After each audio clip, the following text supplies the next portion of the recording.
For our app, we decided to use Prodigy, and we focused on the math games for students in Prodigy. So at first glance, we thought that it was a pretty good setup to the website, giving kind of an overview of the app and how it works, also giving teachers ideas of how to use the app in their classrooms.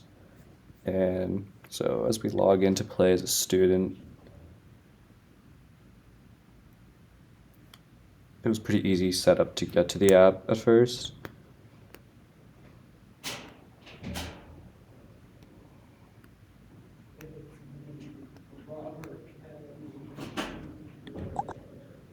So as you can see, it brings you into the world playing the game.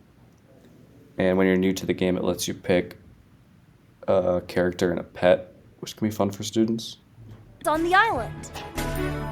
So as you get in the game, you can see that it gives you closed captions at the bottom to give directions as you navigate through, which is helpful for students who may have difficulties hearing or reading with visual or auditory impairments.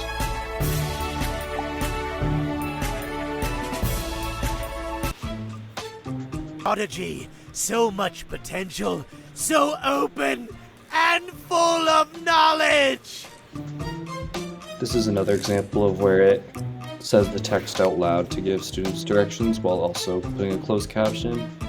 And we think that's very accessible for students because it just gives them an option of either listening to the commands or reading them. So it's open to students of different abilities. However, one thing we don't think that's very accessible is as you're going through it, there's no help button anywhere. So for students who might have difficulties comprehending this or difficulties navigating through the game, they don't have an option to get assistance on the app as they're going through, which can also be difficult in a classroom if students are constantly asking teachers to help them since there's nowhere in the game to get help. And as you can see, there's also nowhere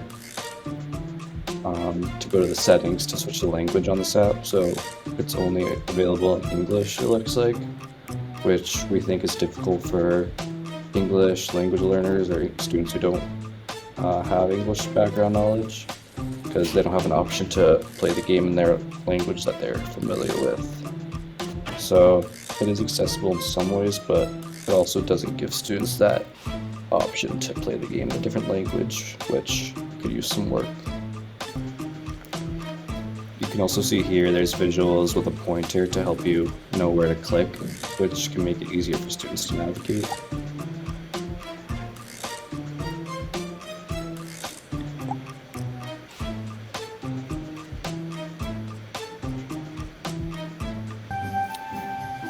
And overall, we think it is a fun game to navigate for children, and it allows them to practice their math facts and English facts as they work through the magical world.